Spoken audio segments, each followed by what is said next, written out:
Hello everybody and welcome to the next episode of the Alice in Wonderland. We are on scenario 7 for me, 2F for the rules. Fool's Mate.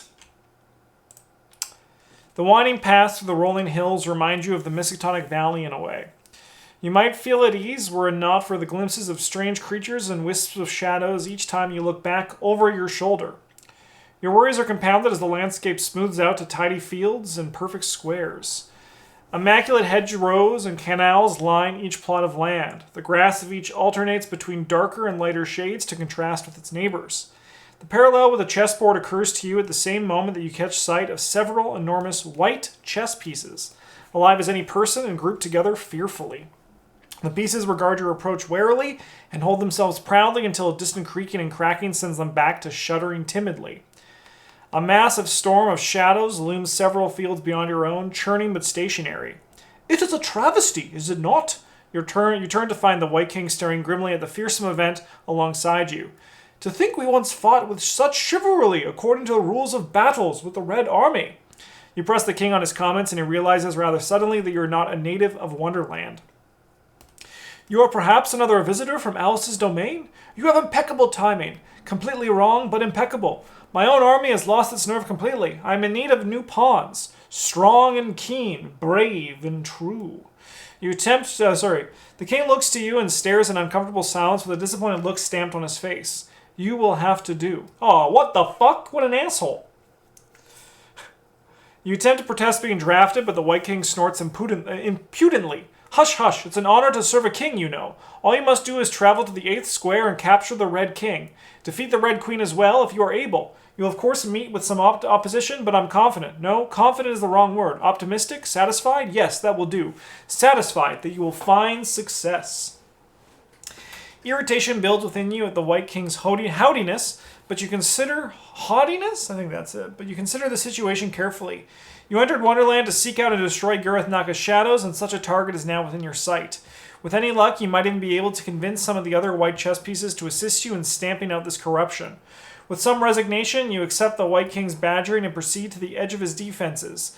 The Cheshire Cat grins down at you from the battlements, lounging lazily but eyes fixed on the distant shadows permeating the far side of the chessboard. The setup is all finished. Let's read some stuff. Your arrival on the front line spurs movement from the far side of the board. If any truce was maintained now until now, the time for it is past. Chess enemies gain Hunter and Spawn 7th row or 8th row. When a chess enemy would resolve the Hunter keyword, consult the chess movement section in the campaign guide. Is that on the other page over here? Chess movement. Ooh. But I do have this handy dandy cheat sheet right here. Okay. You can barely make out the silhouette of the Red King's castle amid the darkened clouds ahead of you. It will be quite an ordeal to make it across the ruined half of the chessboard fields. Moving as an action, you can move an unengaged chess enemy according to its movement rules in the campaign guide. When an investigator enters the 8th row, we advance. So to enter the 5th, once we get to the red side, this is cool art. Yeah, boom, boom, boom, and then it gets snore, and then the storm, and then it's, oh no, oh god, help me. Hell. So once we get to the red side of the board, we need to start entering clues. Okay? The distance square. Investigators cannot enter distance square as an action. Spend two player clues, reveal the distance square. Investigators as a group may activate this ability from any location. Okay, second row. After you successfully evade an enemy, choose and discard a card from your hand. Move the evaded enemy to either the 3rd row or the 4th row. And then we can also go to the 1st row, but we start on the 2nd row. Because we're pawns. I get it. I get it. I get it. Alright, let's resolve some... Yeah, they do feel very Carcosa. Let's resolve our opening mulligans. We get 7 cards with Minh. And then you get your usual 5. Oh, sorry, I'll show you in a second. Fuck. Our thing was the tower, which adds a basic weakness to our deck for this game. Alright, well this lives here. This is automatically replaced, thank God.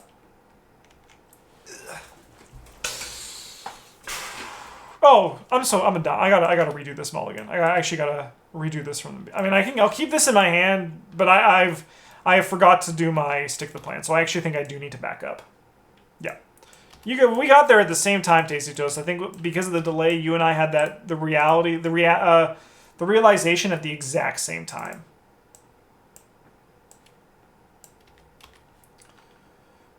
Give me my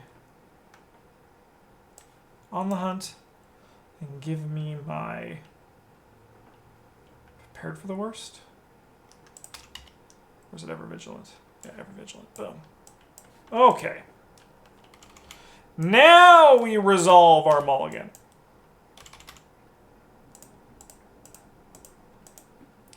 Where there is one tarot, it becomes another. So I'm going to keep the axe and burn everything else.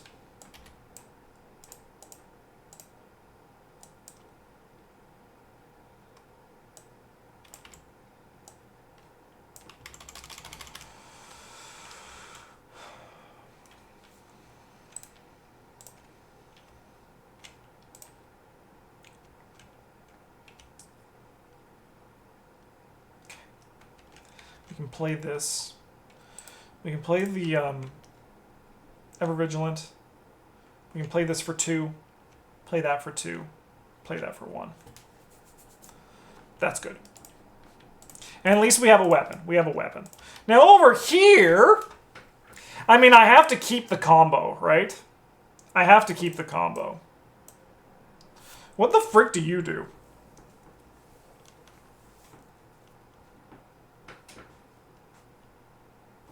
Sorry, buddy. We'll throw everything else in here. Get out of here. No one likes you.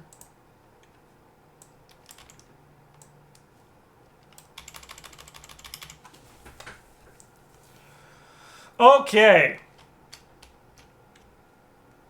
So we just got to get in the 8th row. Really nice, really easy. Really easy. You've been riding a Studious high for a while now. Have you always liked it? I mean, I don't think like Studious is by no means a priority upgrade to me, but if I have the experience, I'm gonna put it in over pretty much like as soon as my deck's core is in, I'll probably buy a Studious just because it makes your opening mulligans better, right? It just makes your opening mulligans better. And what do we always say about consistency, chat? It's key.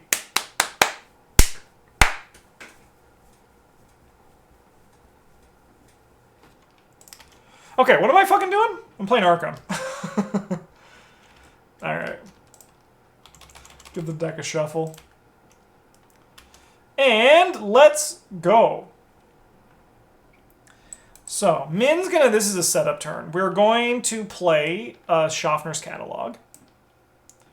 And then we're going to fast out an Ice Pick. I am going to play this Scroll of Secrets. We're not going to use it this turn, I don't think. Nah, we'll fucking use it. Who am I kidding? It's fast. It's a Lightning Bolt. Look at the bottom 3 cards of any investigator's deck or the encounter deck. You may discard one of those cards. Alright. I saw someone do a thing where they, like, dropped cards. How do I do that? Does anyone know how I drop a card? I swear I shuffled my deck. That doesn't matter, though. I swear I saw someone do this. They picked the deck up, and then, like, the deck pooped cards out. Do we have to do the dance every time we say it too? Yes. I swear. Alt and right click. So I hold the deck. Oh! I pooped a card! I pooped way too many cards.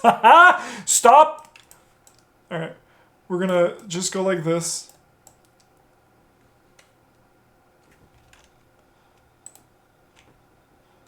Okay.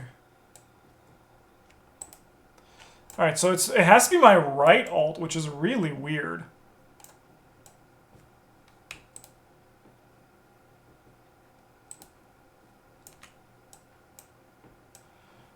Oh no, it's just dropping them like a... Alright. Alright, so we gotta look at the top. Look at the bottom. We've done it. Alright, let's look at the bottom 3 cards of my deck. There's a resourceful here. Honestly, I'm just going to shuffle it in. You know what? I'm going to just, from now on, I'm going to just do it my way, okay? We're going to do it my way. All right, look at the bottom 3 cards. You may discard one of those. You may add one to its owner's hand. Place the rest on the bottom. Okay, so I'm going to add... I think we're going to add Jeremiah Kirby to our hand.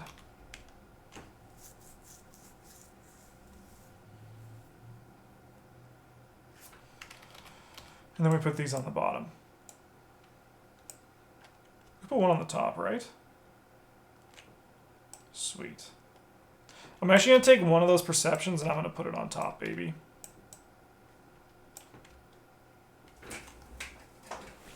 All right, and then for our last action, I'm going to drop down a scavenging. Okay. Now over here, we're going to play Ever Vigilant off of this. That's prepared for the worst. What a twist. All right, so we're going to play this Ever Vigilant. I'm going to play the Tarot for 2. We're then going to grab 2 resources off of this to play our Executioner's Axe, which is you get +1 fist for this attack. This attack deals +1 damage. If the skull or squid token is revealed, you may treat the token's modifier as a 0 or deal 1 additional damage. Choose 1. And then I'm going to play this Stick to the Plan for 1. So that was action number 1. Action number 2, we're going to draw a card. And I'm going to draw a card. All right, let's go upkeep.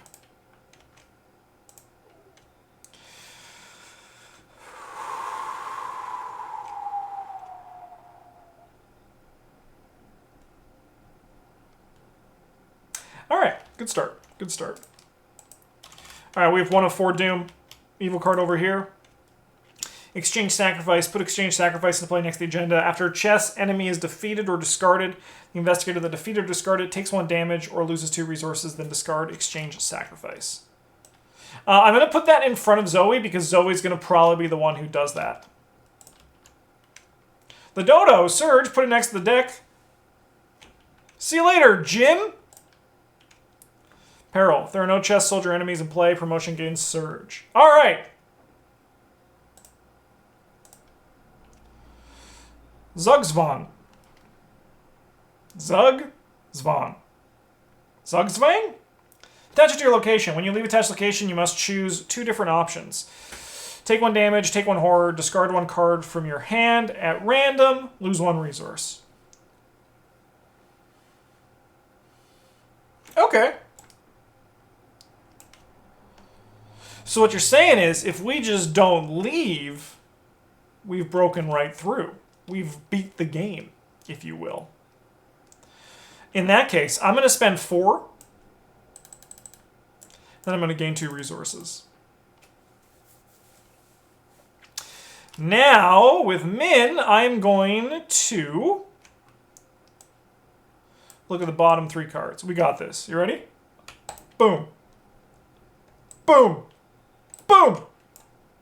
Let's go. Where's the 3rd one? There it is, Sharp Vision, just hanging out over here. Okay.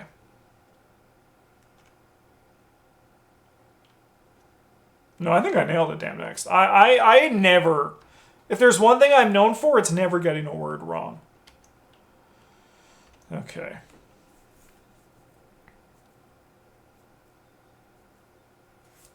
I'm going to put the Sharp Vision into my hand. I'm going to put the Scavenging on the bottom.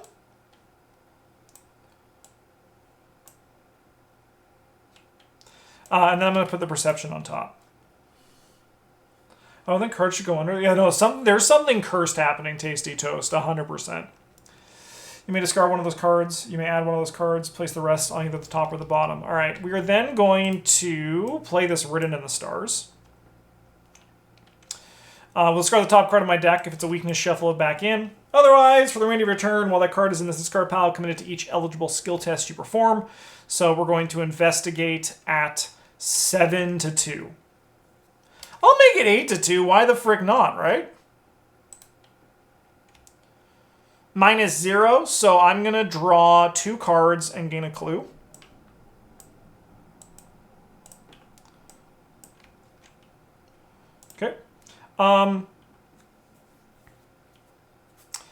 1 direct damage? Yeah, that's fine. We're going to go 7 to 2. Nice. We're going to draw 2 cards and gain a clue. And I am going to go again 7 to 2. Because I just want cards.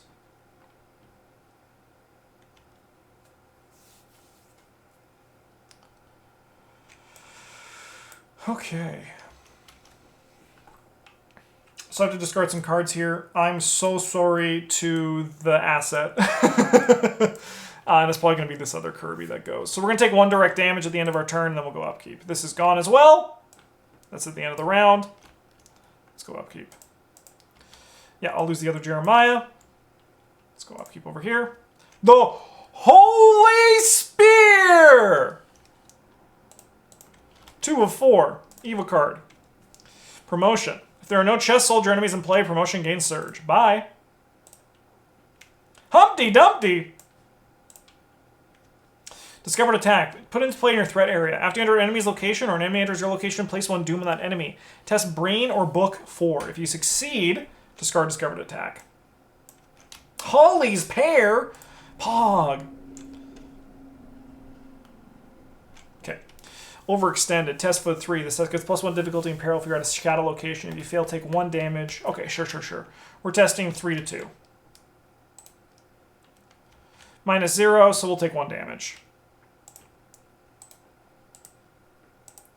Okay.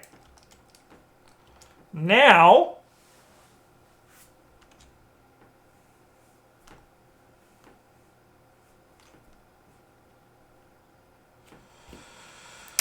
I'm kind of curious what's back here. It's probably the Alice thing, right? It's probably the Alice thing.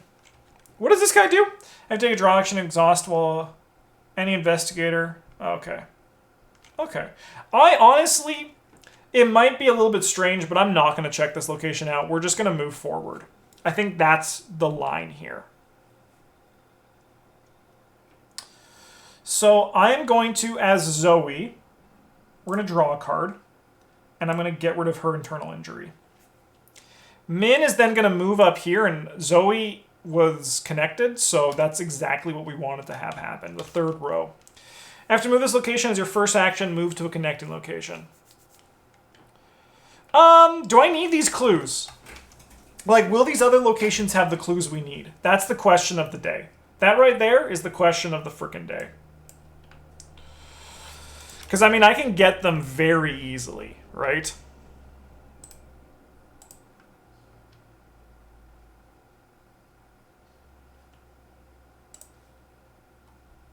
Yeah, we'll... Second action, then we move.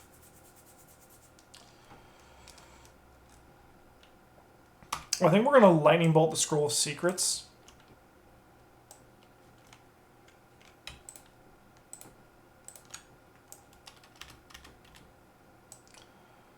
I'm going to put Greta in your hand. We're going to discard this, and the Get Over Here can live on top.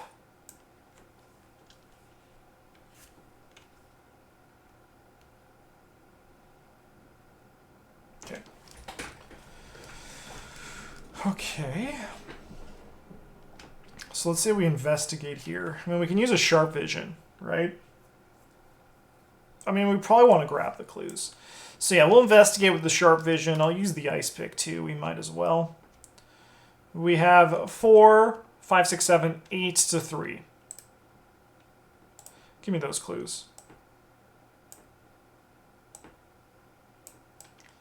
Then we'll move in here, and once again, they're just conveniently connected. they're just... Zoey is just enough on Minh that they're moving together. It's love. Force. After reveal the 4th note, put the set aside the White Knight into play at this location and shuffle both copies. Set aside copies of Absent Minded in the counter deck. As Lightning Bolt, discard the top card of your deck. Shuffle any other card from your discard pile into your deck. Limit once per round. That's cool design. That's neat. Okay. Set aside White Knight. And copies of Absent Minded. Both copies of... set aside copies of Absent Minded. Okay. Oh my god, this art just scares the heck out of me for some reason. Investigators at White Knight's location get +1 to all skills when resolving effects or during attack, evasion, or investigative actions against chess cards.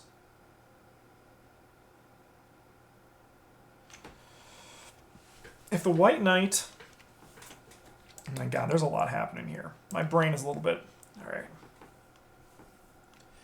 Move the White Knight to a connecting location as a parlay. In the investigation phase, if the White Knight is ready and at a distant square, move him to any investigator's location. Okay, interesting. I gotta see what this distant square is thing. I'm very just curious. I'm very curious. There's a lot of mysteries to solve here. Oh, frick. Actually, that's good. Like, actually, that's good. It doesn't seem it, but, like, it's kind of great because then we can grab this back with an investigate action next turn. That's actually kind of, as the kids these days are saying, poggy woggy. Surge. Exhaust the White Knight and move him to a distant square. Bye! I shuffled this deck. I'll just shuffle again to make sure.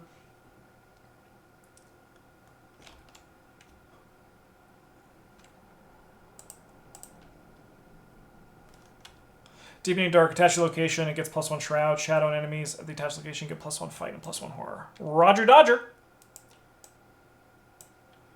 And then we draw a Haunting Shade, Hunter Aloof. Haunting Shade's location gets +2 Shroud. If there are no clues on its location, Haunting Shade loses Aloof and gets +1 Fight and +1 damage. Okay.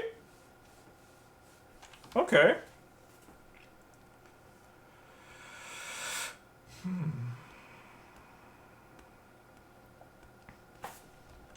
So this one. After you enter an enemy's location or an enemy enters your location, place 1 Doom on that enemy. After a chess enemy is defeated. Okay. Okay. Hunter and Aloof, it gets +2 Shroud. If there are no clues on its location, Haunting Shade loses Aloof and gets +1 Fight and +1 damage. Okay. Well, we're probably going to start over here.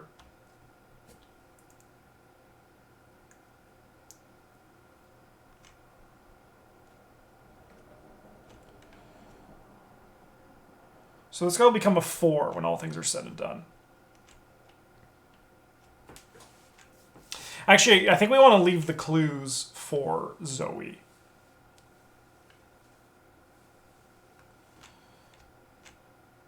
So we're going to engage this guy. And we're going to attack him at 4. 5 to 3.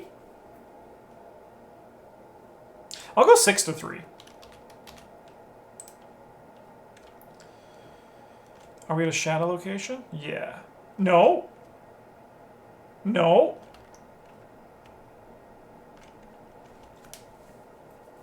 No, the right side is the shadow location, and this does not make it a shadow location. It's just attached to our location. Okay.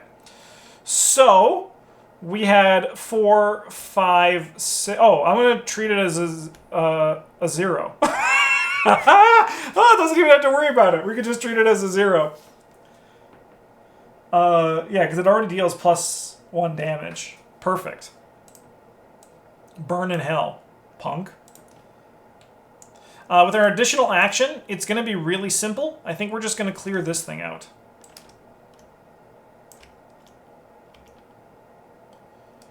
Alternatively... Yeah, no, I think we just cleared that out.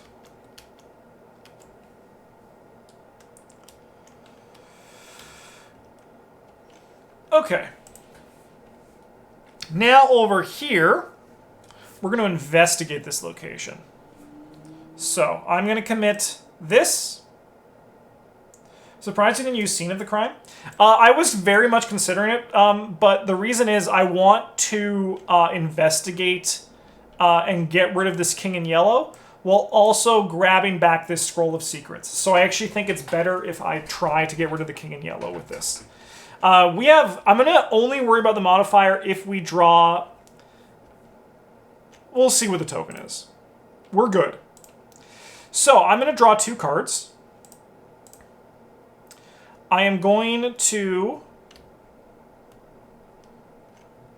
I can discard this. No, because this is if.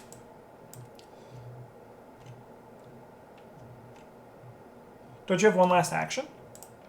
With Zoey? No, I did a double action. We'll look at the top 3. I'm going to take this other Eureka. And these are afters. And they're both afters, so I can order them in the order I want. We're learning, chat. We're learning. Can 33-year-old man learn? Jury is still out. All right, so we're going to discard this, and we're going to scavenge this into play, and I'm going to play it. Paying its cost.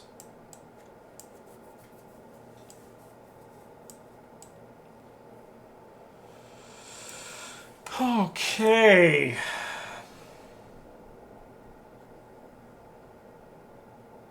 Oh, I suppose no. So we don't use the resources. We use Schaffners on this. Beautiful, great action there. That was awesome. Let's do the Scroll of Secrets. We've done it. I'm gonna discard the Glimmer, and I'm going to put this Scroll of Secrets in my hand, and this Schaffner is on top, I suppose. Doesn't hurt, right? Pushes the weaknesses down. I mean, actually, honestly, I can put this on here because we'd have to discard a card anyway. So we put them both on top because we don't need to... We may add one, we can put them both on top. All right. I am going to spend 2 clues because I need to know what's on this. The curiosity is getting to me. In your campaign log, under Fragments of Alice, we record curiosity. You got me, game designer.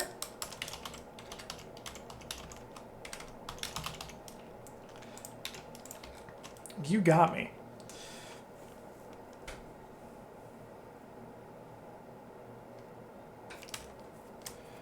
Oh, so now he's easier to get back. Okay, deal on Hoarder and ready the White Knight and move into any revealed location. Investigators at any location may activate this ability.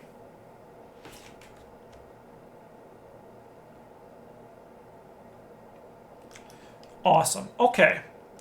And then I think for our last action, I don't think we move into Scary Shadowland yet. I think we just...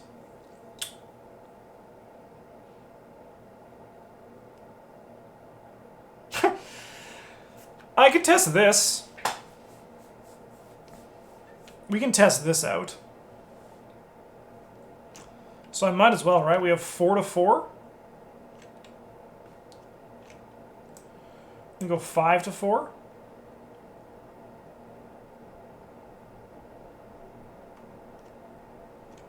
That's 6 to 4.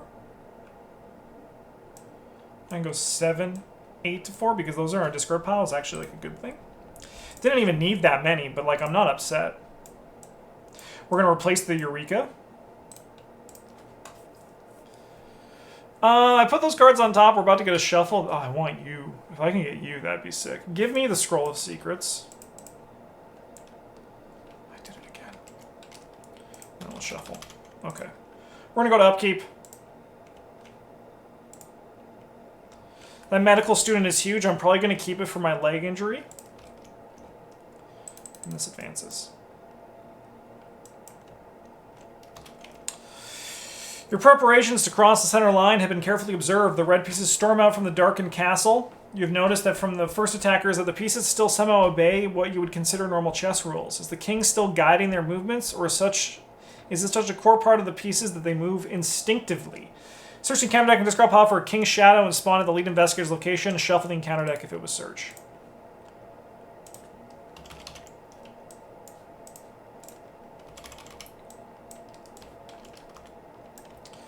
Aloof Hunter cannot be engaged.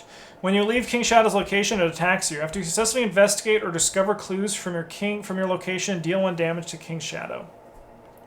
I don't like that.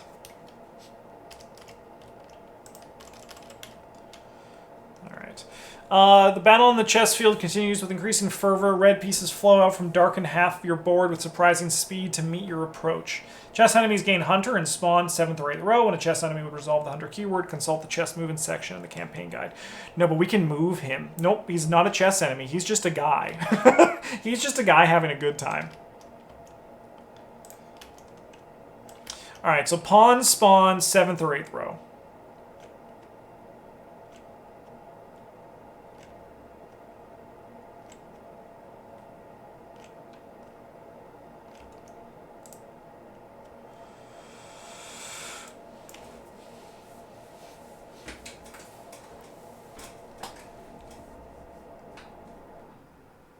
Sure.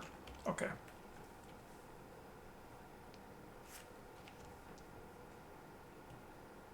Pawn gains surge?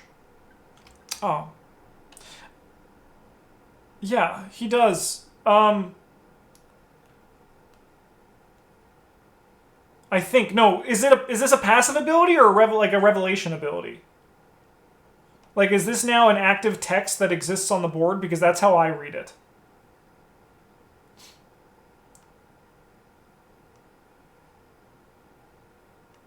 Because, like, when I read this, I mean, like, you could really read it both ways, huh? Because I get what you're saying, but to me, this is an ability that's just on the board.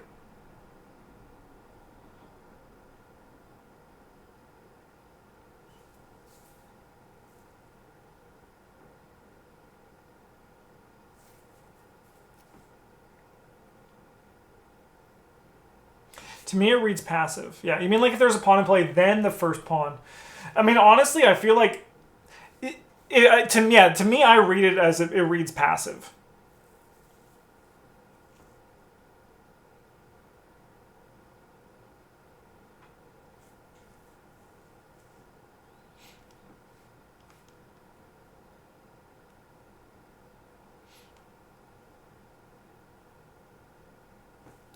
I'm going to continue to play it how I read it, because I played the last scenario also like this. But I do think the intention is what Dice Gods is saying. I do think that's the intention of the design. We can always ask. We can ask Beard.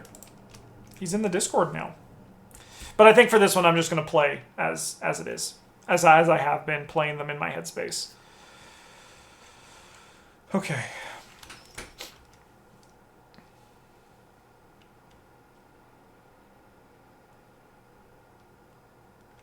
So we need to not spend the clues in this next location. So like we need to not try to get clues off of this when we enter it.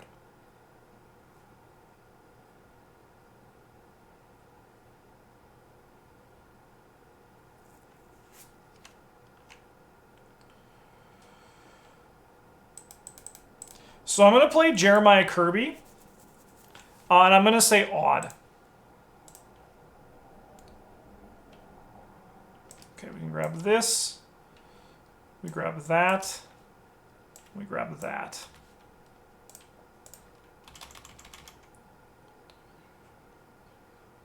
Perfect. Okay.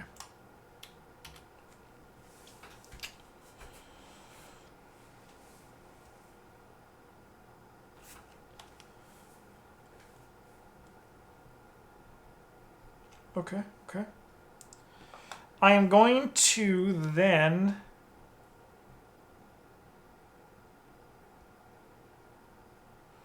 I think I gain a resource and I move. Zoey comes with me. We each take a horror.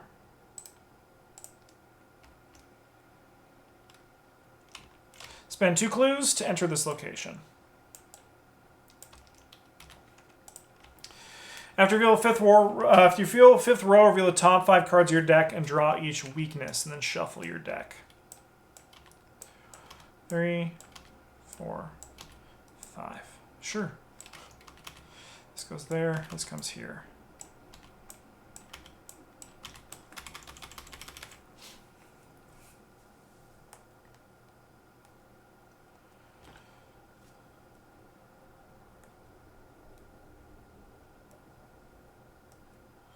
Zoey!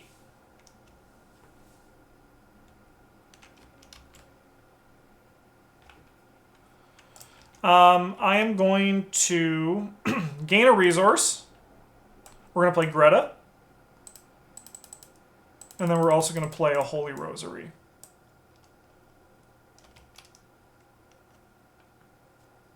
Does the Revelation happy for Zoey too? I don't think so. I don't think... Because I think one of them... They don't enter...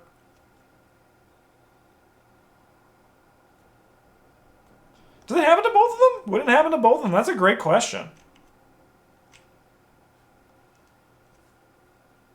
Can two investigators reveal a location at the same time? Or is the act of revealing location the cost? Like, is it like the effect of moving into a location? Is the question, I suppose.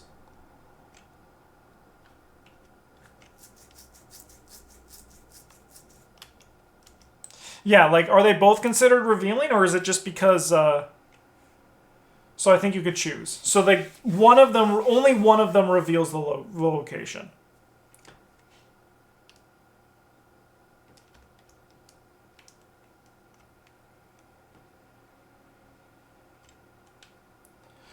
No, I think it's right. I think so what happens is after... So they both move, because, like, with Safeguard, I think they move at the same time, right? Like, they're moving at the same time with Safeguard.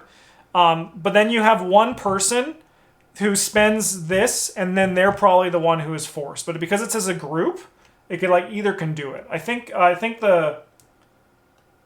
could choose. I think Tasty Toast is right again. Okay. Upkeep phase, I believe. This guy moves here. This guy move into any investigator's location, so we'll move here. The White Knight is coming with us. We're going to go to upkeep. We're going to have to discard a bunch of cards. I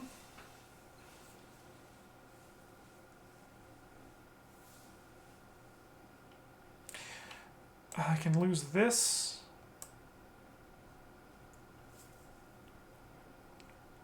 What's the Shroud here? 4? Checks out.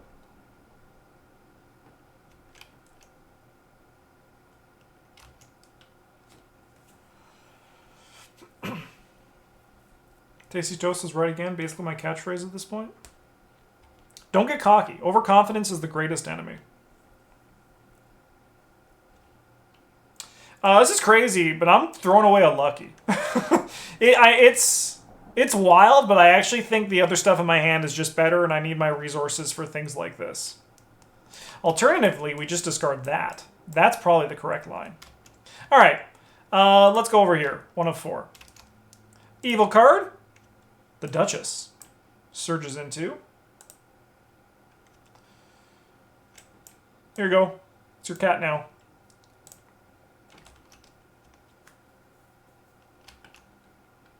Surges. Sure, okay. Yep. And then this guy, after he attacks you. So the Red Knight. So Knight has Hunter. If a row location, move directly to a distant square. If a distant square, move directly to a row location with an investigator. And then, okay. So it really doesn't matter where we put him.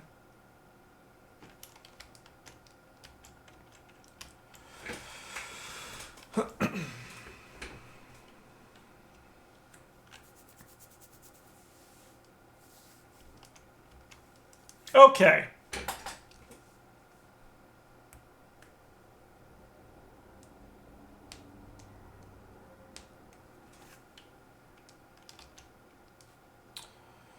Well, I think we're going to Scroll of Secrets. I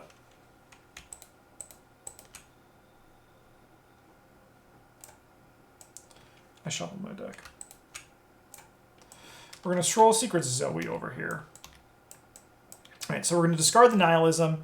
We're going to put the cross into her hand, and the backpack can die in a fire. It can just go on top because it's not a weakness. Because it's not a weakness, right?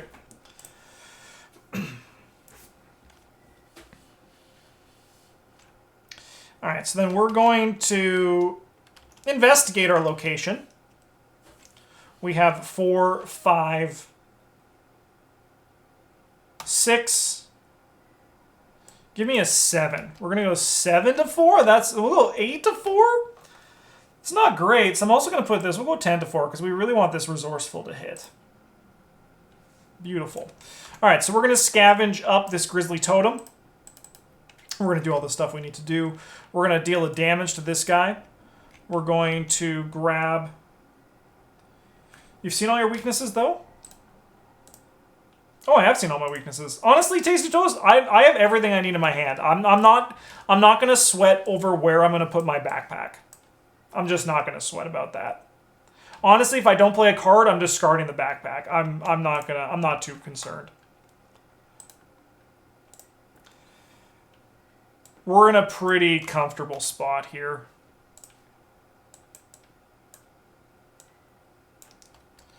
All right, we'll grab a clue. And then we investigate again. I mean, I could gain a resource before we do this. But I want to move.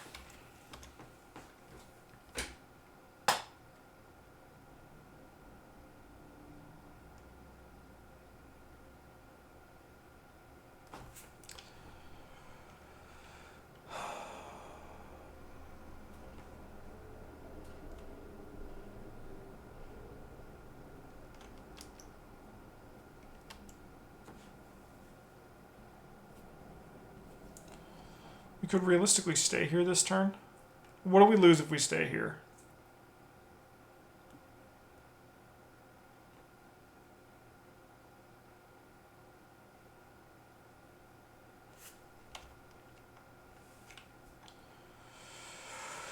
Nothing. We're going to gain a resource, and we're going to commit this. We're going to add a symbol to it, so we have 4, 5, 6, 7 to 4.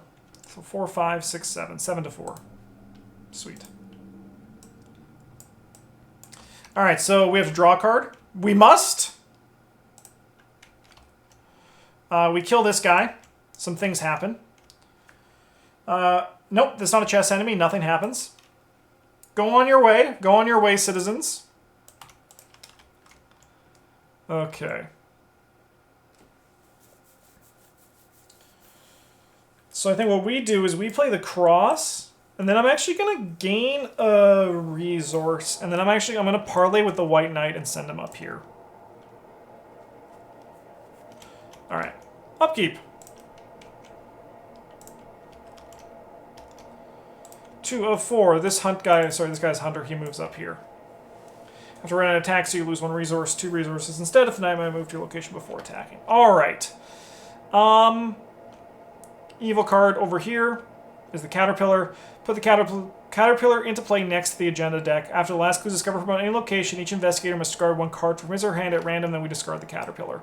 I'm going to put that up over here because it's most likely going to affect Minh, and that's going to surge into a red rook, which we're going to put up here. How does the rook move? Move 1 location at a time until it reaches an investigator. Does not attack if moved more than once. You know what? I said, when I first saw this stuff, I thought that this scenario was going to be overcomplicated, but I think this scenario is actually really elegant. I think it's a nice scenario. What do you got over here, Zoey? Oh, no! Not the Zugzwang! Zugzwang. Zugzwang? Zugzwang. Does the pawn hunt too? No. I don't think he does.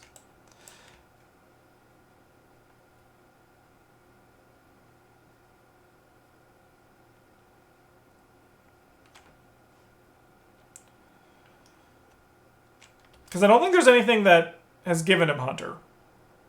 Chess enemies gain Hunter. Thank you! Read the card. I got their tasty toast. God, I'll get there. You guys, I fucking draw a card and you guys are like, Justin, you're supposed to draw no cards there. Like, give me a fucking second and I get there.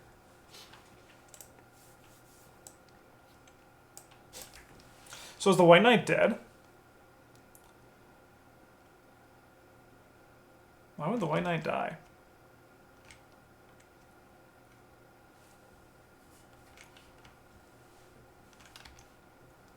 I'll do better next time. Yeah, live to the dream of the tasty toast that's always right, because it's pretty much not even a dream anymore. It's a reality. Is he dead? Does the pawn hit the White Knight? Am I going crazy?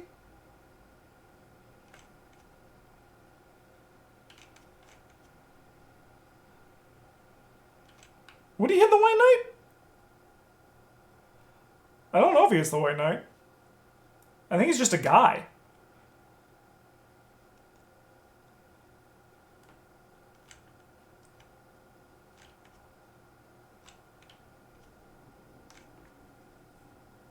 Yeah. And pawns need to move diagonally to take a piece anyway. They need to move diagonally to take a piece anyway. Okay. Did I draw a card? Yeah, the Zugzwang. Okay. When you would leave a attached location, you must take 1 damage, 1 horror, discard a card at random, lose 1 resource. Okay.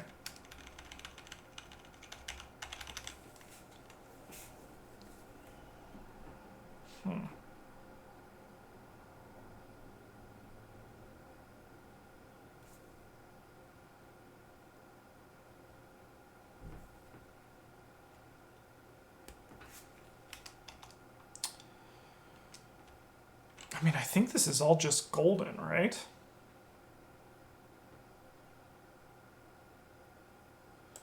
So we have Minh move first.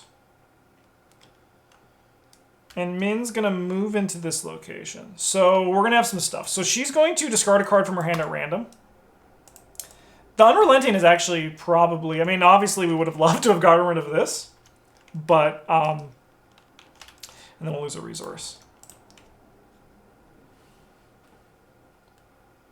And then over here, I'm going to just take 1 and 1, I think. And by me, I definitely mean Greta.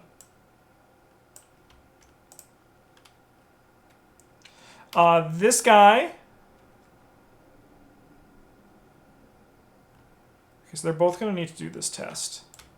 She takes the pawn. She kills the pawn.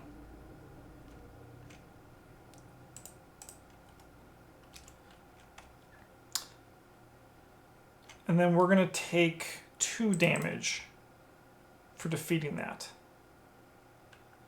I mean, I could take 1 damage and lose 2 resources. I think that's fine. Okay. And then we each test this foot. Question, everybody. If Zoey fails this test, does she end her turn? Or does she not because it's technically not her turn right now? This is one where I do need the...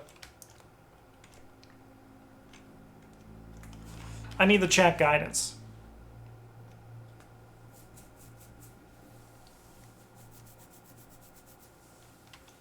Okay.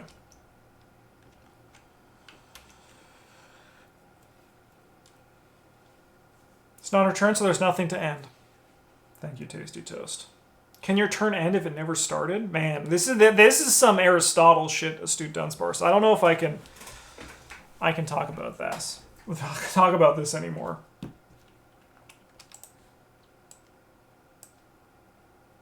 If it said lose all remaining actions, then it would be different. That makes sense because she has actions to lose, but she doesn't have a turn to lose. That checks out. That checks out. Okay, let's fucking destroy this location. Sorry, we have to do this foot test. So we're testing 2 to 3. I'm gonna go 5 to 3. Let's go. Draw a card. What the frick? Give me back my...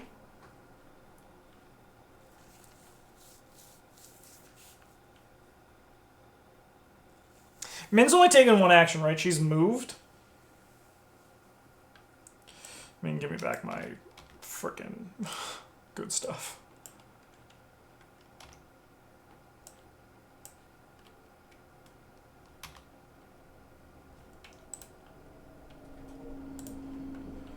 I'll discard this, and I'm going to draw the other 2.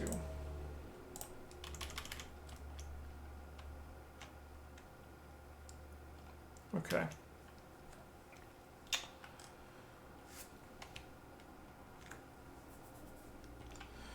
We need to get rid of this.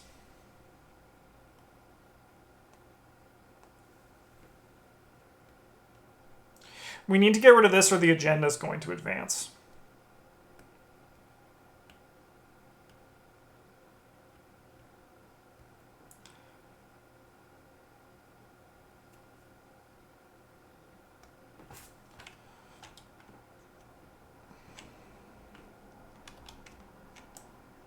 So I'm going to go 7 to 4. -1. Get rid of that. And then I'm going to sharp vision this location. Well, this I just lose 2 fewer experience. I don't think I'm... Unless like there's a window where that's just really easy, I don't think we really need to worry about that too much. So we're going to go 4, 5, 6, 7 to 3. Should use the ice pick, but didn't need to because we're just flexing. All right, the caterpillar's pissed at us. Mr. Caterpillar's pissed. After the last clue is discovered from any location, each investigator must discard 1 card from his or her hand at random. Poggy? Less Poggy.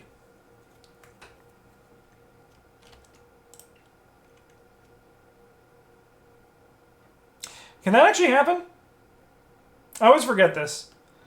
Not hitting cards. Hitting cards can't be discarded by any means, right? Do I have to go back? Do I have to choose a different card? That's how this works, right? I'm having this thing. You can discard a weakness that's in your hand, but if it's hidden, you can't? Randomly? Is this correct? Or can I discard this? Quick, someone help me, because it's hidden. It has hidden. You can't discard by any means. All right, so I'll just randomly shuffle until I hit something that I can. Game design, baby. All right, over here, we're going to parlay. We're going to move this guy up here.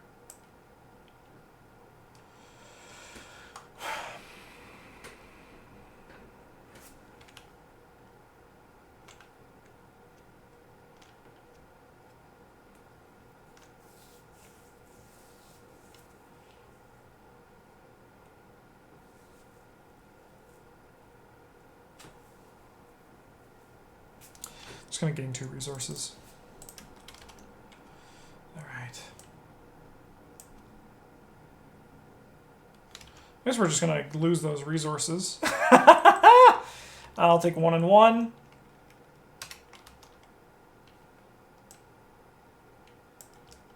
If you investigate that 10 shroud location, would you try? At least once.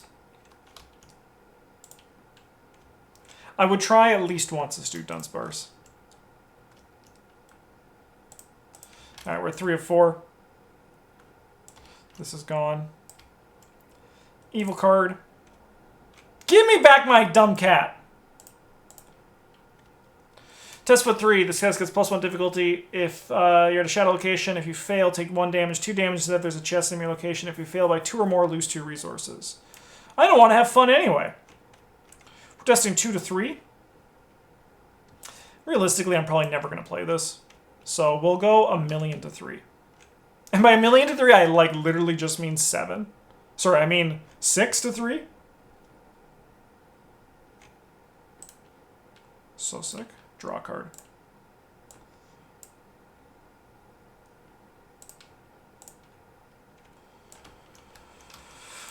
Okay. The rook moves? Oh, the rook does move. Thank you, thank you, thank you. All right, Zoe, you got your work cut out for you. Okay, we did want to ping. We did gain 1 resource off of this, which we could use to ping somebody. That should have been ready. No, you're right. You're right, Sharpie, you're right. And he moves until he hits someone, but he doesn't attack. He does not attack, he just moves. Okay.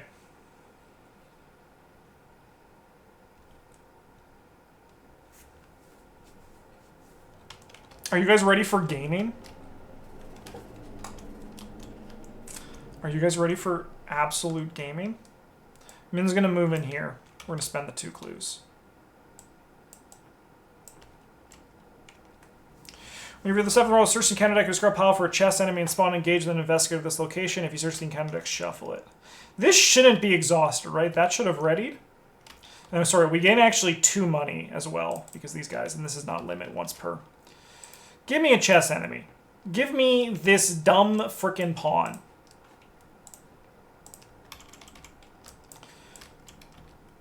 Kill the pawn.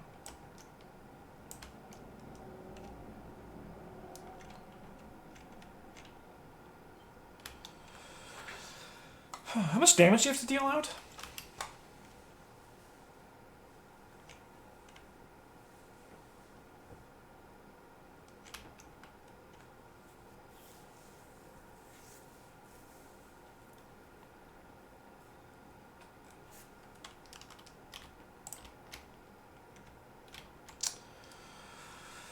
Okay, well, I'm going to investigate. I have 4, 5, 6, 7, 8. We'll go 8 to 4. Poggy.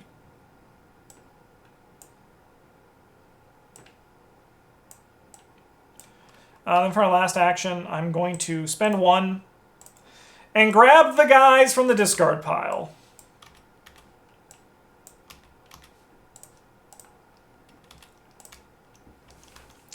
All right, now we got to start killing.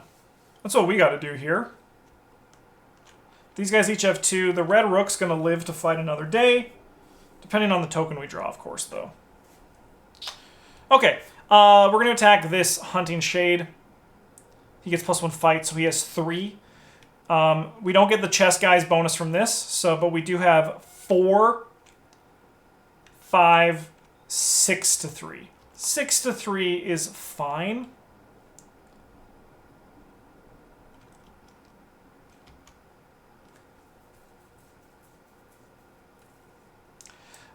I'll go 7, 8 to 3, because then it beats the -5.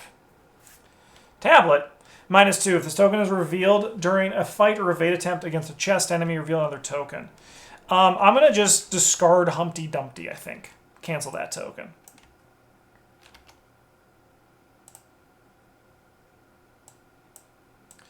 So this guy's down. Good kill, Zoey. Good kill. All right, now we attack the Red Knight. So we have 4, 5, 6, 7. 7 to 3. Nice, he's dead as well. It's not against a chess enemy, though. Get back here, Humpty! Humpty, get back here!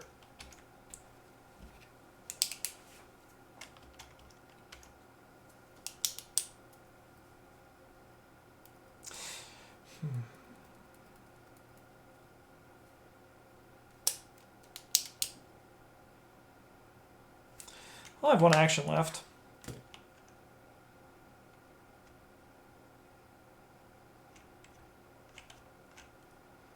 Yeah, let's just attack this guy. 7 to 3. Nice. Alright, this guy's going to attack me. We're going to put 1 on Greta, 1 on me. This is why we yell at you. Don't make me... Don't... What the fuck? Did you guys see this card come from nowhere? Don't make me talk about game design here for a second. I know you're just joking, but if I think that good design won't lead players to make mistakes like that.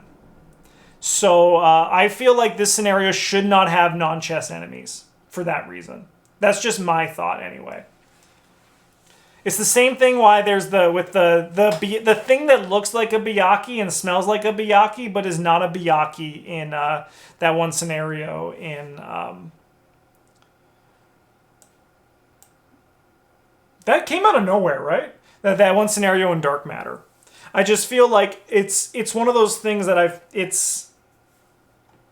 there's a lot of cards that care about chess enemies, then there's enemies that aren't chess enemies, and like they just don't interact with the cards, and I think a tighter experience would have everything interact with one another.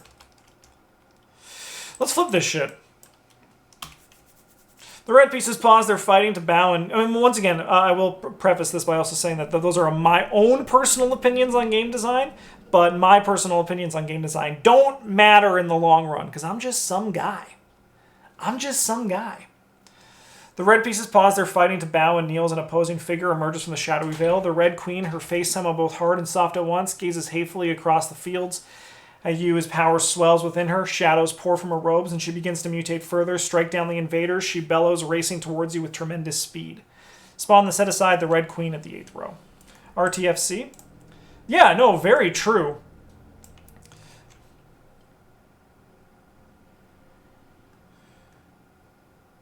Ooh, that's a great point from Travis, too. If your cards only interact with chess enemies and only chess enemies exist, why have the stipulation then?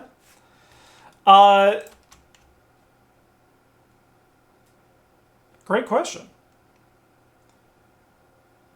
It's my personal thing. I just feel like to me, it's like a tighter design is a better design. This is my own thought process, though. Because this one could just say, instead then, if this token is revealed during a fight or evade attempt against an enemy, reveal another token. And then that's already cleaner design for the player. They don't need to think as hard. They can just be like, okay, this is a fight or evade. It takes out one brain point in the step process to get where you need to go. What's this lady do? 3/3/3. While you're engaged with the Red Queen, you cannot activate lightning effect or play cards with the fast keyword. Okay.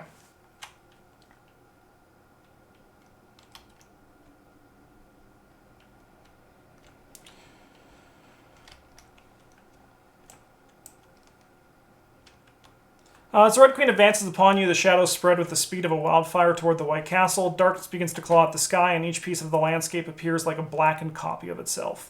Chess enemies gain Hunter and Spawn, 7th or 8th row. When a chess enemy would resolve the Hunter keyword, consult the can. Alright, yeah.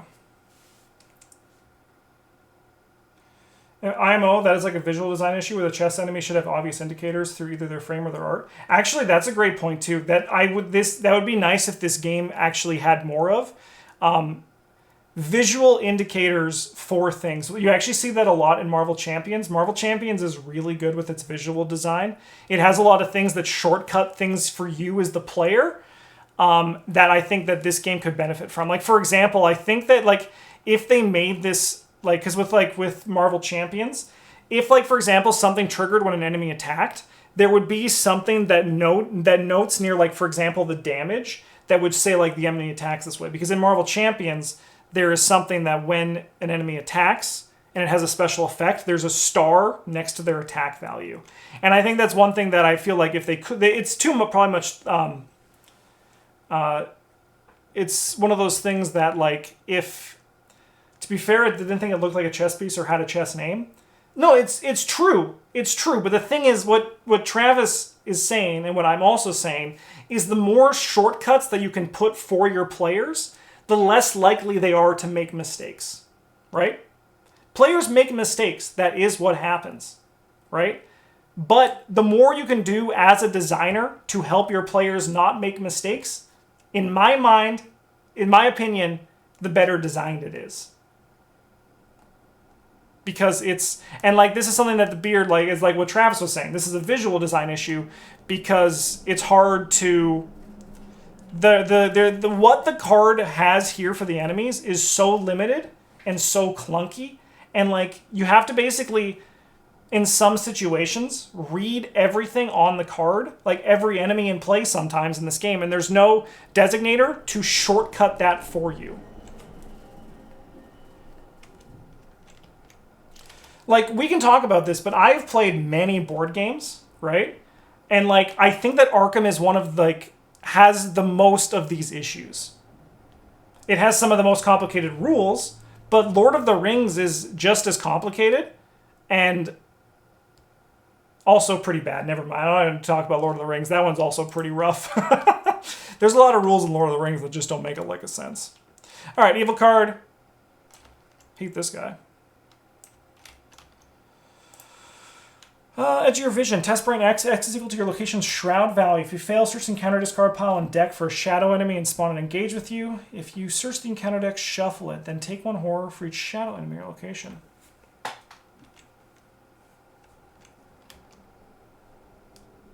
Damn, next. So that's maybe the icon of the card set would help here.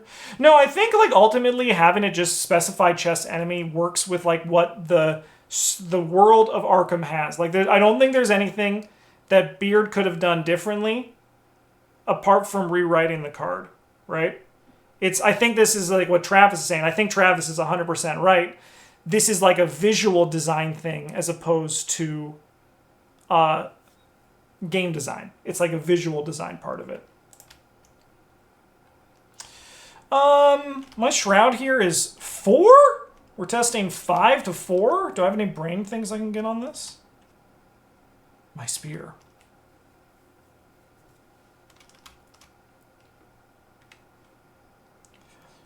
Shadow enemies want to engage with you. Shuffle it. Then take one horror for each shadow enemy or location. Okay, so I am just going to choose to take 1 horror and Ward of Protection this. That seems like the right thing to do. Okay.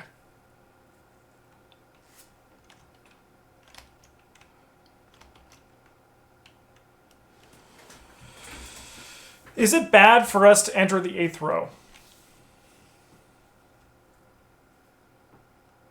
Like, if we stay here, it's probably just better, right? Like, this turn is probably just better if we let the red queen come to us.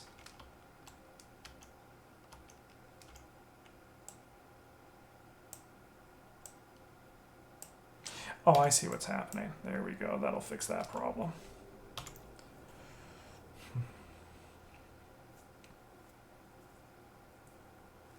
Yeah. All right. We're going to attack this guy. We have a 4, 5, 6 to 3, 7 to 3. I'll go 8 to 3 with this Glimmer of Hope. Nice, he's done.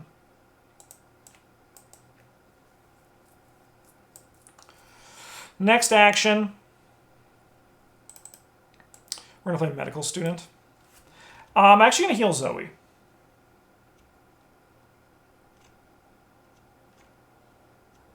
I don't think this leg injury is going to be a problem. If we somehow have to get back here, then it's going to be a problem, but we'll cross that bridge when we get there.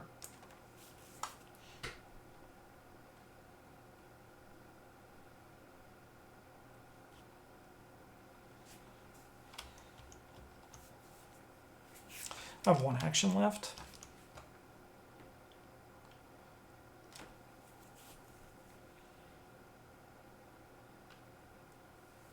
So just give me a money. Now, unfortunately, Minh doesn't have much she can do this turn because I do think staying here is the right choice. It allows us to fight the queen here with the white knight. We don't really need to... We don't want to draw a card. I mean, like, am I going to spend a money to bring this Glimmer of Hope back into my hand?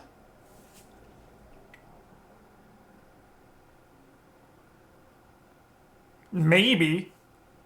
I could investigate. We investigate.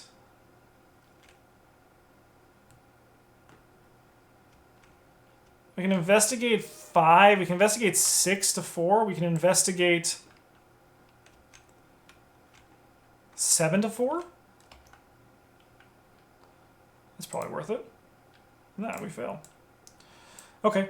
I am then going to spend 1 and bring these things back. And then we'll get 1 more resource. And now this lady comes over here. She does not have Pray Lowest Foot. 2 and 2.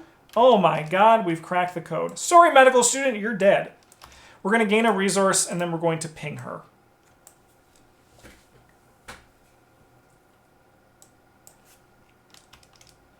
We're going to go upkeep. We take a horror. I'm going to discard a Glimmer of Hope. Go upkeep over here. The Bellman.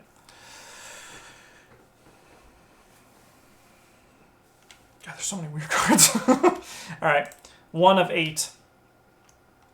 Evil card over here. The Unicorn. Surges into... Flip the damn cat. Surges into Red Knight. So we can put the Red Knight up here, which means he's going to move here next turn. So we can kind of like cheese the Red Knight 1 turn as he's too busy making an L-shaped move. Over here we drew... Okay. Okay. All right, we got a red queen to kill.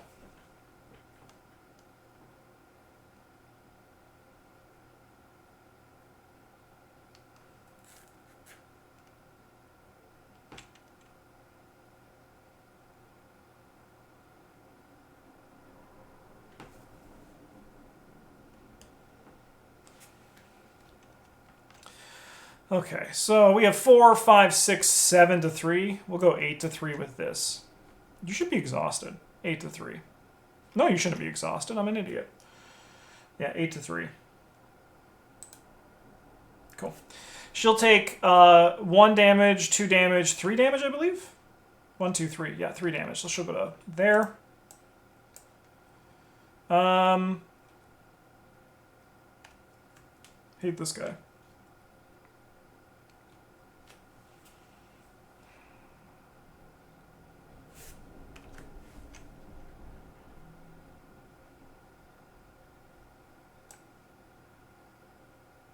I suppose I'll just Darien this. We have 4, 5, 6, 7. We have a bunch. And that is not minus a bunch. That is actually +1. So we'll draw a card. We're going to defeat the queen. Then for our last action, I don't think there's really a downside to testing this, so we're just going to test this at 5 to 4. Sure. Okay. Minh is going to move up here. No, we're going to stay here this turn. But what's Minh going to do then with her time?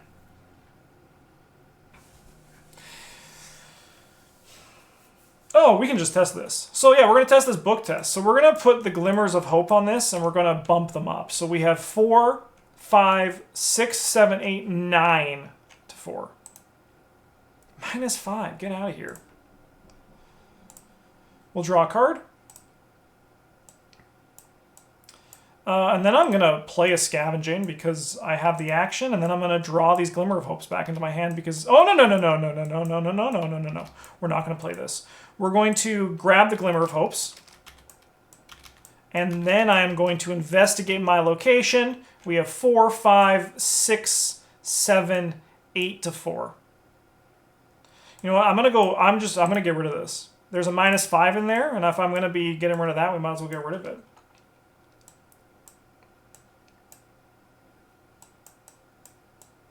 Not that I have anything to buy with this experience, but like when you have the window, you use the window, right? Like when the game is saying, please get rid of me, you don't just say no. You just freaking do it. Those are the rules. I didn't make them. Those are just the rules you have to follow. I hate Swang. Nice. Value.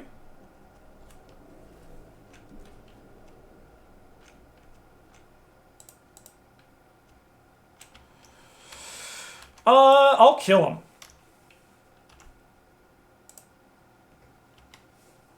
Okay.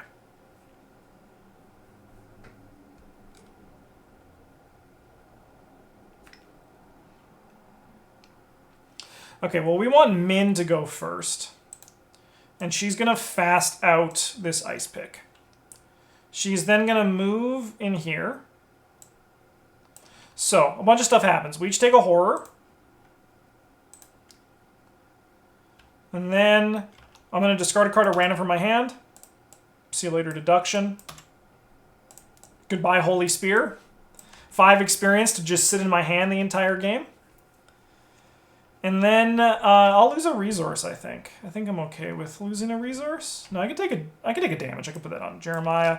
And then over here, we're going to take... I'll lose a resource. I don't need this money. I just discarded a Holy Spear. I don't need anything anymore. Oh, I should have brought him. You know what? My first action, I'm going to parlay this guy up here. Then my second action, we're going to move. That's the correct order of operations. While there are player or fewer clues on this location, the system costs for you to investigate, choose, and discard a card from your hand. Okay. We then have advance. Through the swirling darkness, you charge up the steps of the Red Castle and burst through the towering double doors. The Red King sits at the opposite end of a grand hall, seated languidly in a grand skeletal throne. He does not make any motion as you enter, though the shadows leaking out of his hooded cloak begin to pour with increasing volume. Check the campaign log. If the investigators went through the looking glass, spawn the set-aside Overlord. Otherwise, the Tenebrous Tyrant. Okay, so we grabbed the scary one.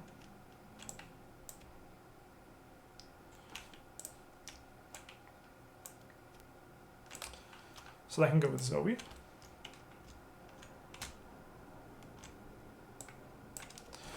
The Red King utters no commands or cries of alarm, but his minions pursue you into the castle as the shadows try to blot the light up behind you. Your only recourse is triumph here and now. Move an unengaged chess enemy coordinates movement rules in the campaign guide. The Red King is defeated, we advance. Okay! Cannot make attacks opportunity during investigate actions. While there are player more clues on the 8th row, he gets +1 fight. Okay. Okay. Well,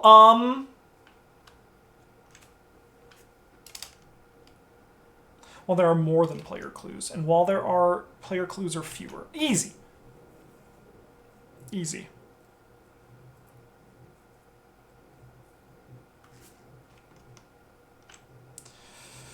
We're going to investigate. We have 4, 5, 6, 7, 8, 9, 10. 10 to the game's 4. -2. I'm going to discard my ice picks, and I'm going to grab 4 clues.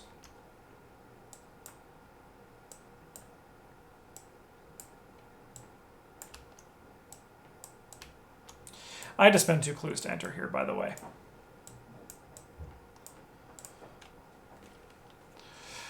So we deal 4 damage to this guy. Just literally watching guys play Skull on YouTube right now, and then realize you're live right now, and I hope everyone is having a great day. Just Michelle, thank you so much for 32 months at the Golden Table. I feel the same. I hope you are also having a great day. Thank you for your continued support and just for being all around awesome. Really appreciate that. So this guy has 6 health remaining.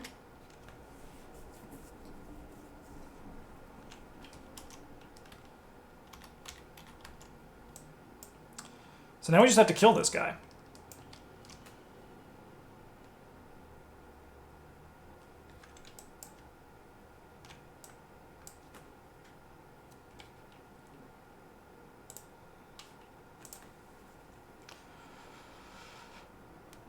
Sure. All right, well, we're going to just attack him, right? We have 4, 5, 6, 7 to 2. 7 to 2. He'll take 2 damage. Let's go 7 to 2. All right, this guy he is a chess enemy. We've got there. Humpty Dumpty, get in the frickin' pit. 2. All right, so now what we're going to do is I'm going to commit this sword to go 9 to 2, and then we'll also commit this, and just, yeah. Cool. He's done. Go down and see what you can find on the first row. Now's the perfect time. I agree. I'm going to peek. I want to see what was there, but... Red King's defeat, advance. You strike at the Red King with every bit of courage you can muster, and all at once the red pieces freeze and the shadows advance halts. The entire area seems suspended in time for a moment before the king slips down out of his throne and splays on the floor before you. Resolution number 2.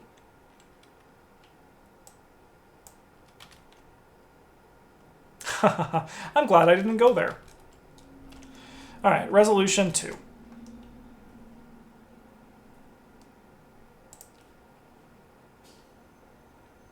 Excuse me. Thank you.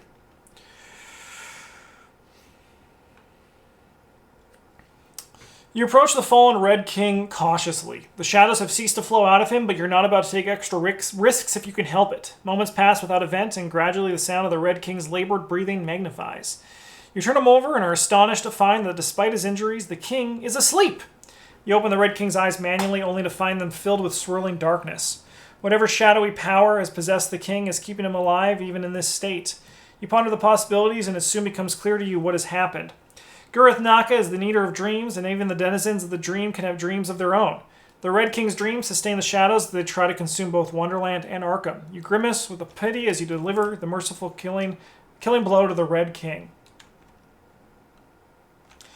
As the deathbolt lands, the shadows retreat from the castle with an echoing shriek. The remaining red chess pieces, however, turn to retire without any sound or expression. Perhaps some core principles drives them to obey the rules of chess even when controlled by Gurith Naka's shadows. Whatever the reason, you're relieved that you won't have to fight your way back out of the castle. You return warily across the battlefield to the opposing castles of the White King, who meets you proudly. A fine victory, just fine. I knew it was right to put my confidence, no. Wait, it was satisfaction in you. Come now, we must feast and revel before we gloat of our victory of the Red King. You say nothing, not wanting to sour the mood and possibly upset the White King. If there's one thing you've learned, it's the inhabitants of Wonderlands are notoriously short-tempered. You give a non-committal answer and let the king return to a celebration as you quietly depart.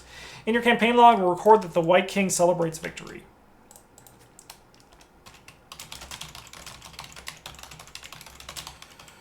Record 1 tally mark under Strength of Wonderland. Each investigator earns victory X, which is 2, 4. I think you should have read a resolution on the previous page first. Oh, before resolving any other resolution.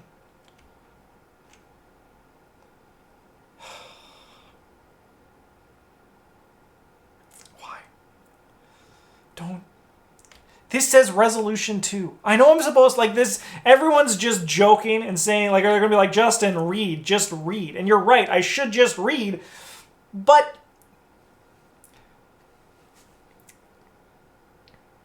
I don't want to talk about it.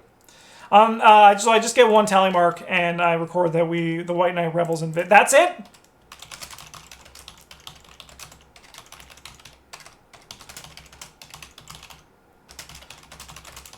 Thanks, Tasty Toast. I appreciate that, though.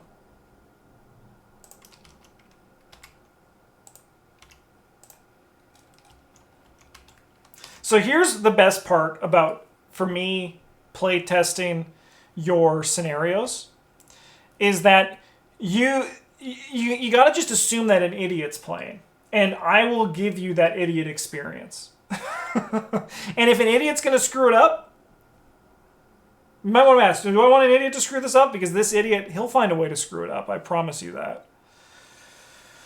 All right, back to counting victory before I was so wonderfully interrupted. 2, 4, 5, 6. 6 experience again.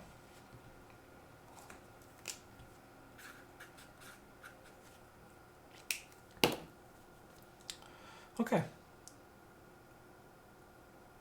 Oh, luckily this one looks pretty short. All right. Seeking escape. The placid countryside does little to ease your mind as you continue your endless trek. The danger of Alice's dream world are constant but inconsistent.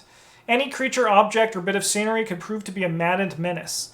You wonder if the threats are the simple corruptions they seem to be, or if they were always part of Alice's mind, always ready to erupt during a vulnerable moment. Should you find your way out of this strange place, would Alice be any better for it, to say nothing of Arkham? Your mind focuses on the day's line of thinking as the landscape transitions from wide, orderly fields to a dense tangle of flowers. Proceed to future memories. The path before you wends its way through a lush garden of flowering plants. The many blossoms turn towards you as you pass one by one, revealing cracked and distorted faces. The flowers titter between each other with the discordant chorus, watching and commenting as you walk. The utterly fatalistic words about you and your quest and the ever-growing hunger of Gurth Naka, you hurry forward doing your best to ignore the disturbing plants. The overgrown garden finally opens around the base of a lone tree, which under which an equally solitary figure paces. The silhouette of a chess queen is unmistakable to the pale woman who mumbles to herself in a steady drone. You approach, but she turns towards you with a distant smile before you even think to call for her attention. Ah, you arrive at last. I remember that we would meet here. You wrinkle your brow at the statement, only causing the queen to chuckle lightly. And I recalled that expression of yours as well. But it's no simple task remembering the future, especially memories of such a dark and dismal future as yours. She stares at you, almost as though staring through you, and you find her eyes pale and cloudy with a dark emptiness gnawing inward from the rims. The White Queen's smile grows forlorn as she continues her stare. Would you like to hear your future history? Voiceless Mango! Thank you so much for converting I've never seen this before. Converted from a Prime Gaming sub to a 1-tier sub. What a weird notification, but thank you so much for the support. I appreciate that. Let's go Forewarned. Let's go. The White Queen nods and opens her eyes wide, the cloudiness spewing forth like a plume of smoke. The white haze envelops you in an instant, and for a silent moment you are lost in the fog. The suspense fades slowly as the clouds collect into shapes, some similar, others new and frightening. The Queen's voice echoes from all around you as you observe each of the figures which morph and reform to reflect your thoughts. Memories are strange things, you know. Each person recalls them differently. The nearest cloud takes on your own appearance, and the others drift towards it, forming a strange tableau. The White Queen's voice continues, seemingly more and more distant with each word. There are those who say the future is set in stone, but in truth it is more like cement. It takes some time to set. We have Strength of Wonderland is 18, and then we have the White Queen. Sorry, Mr. Caterpillar, you suck. And then we're going to add a squid to the bag for the remainder of the campaign.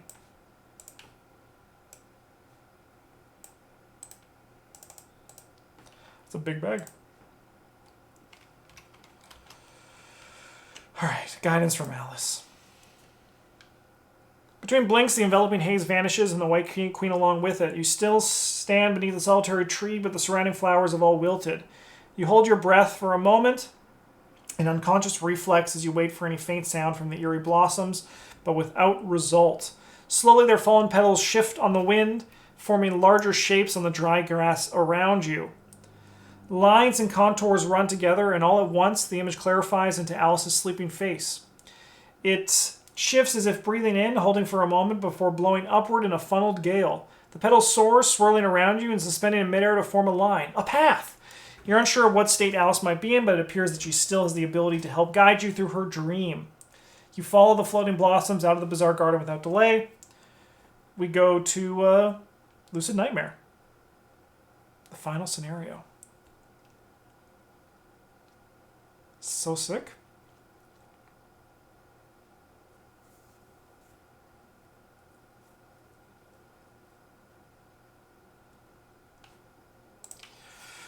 All right.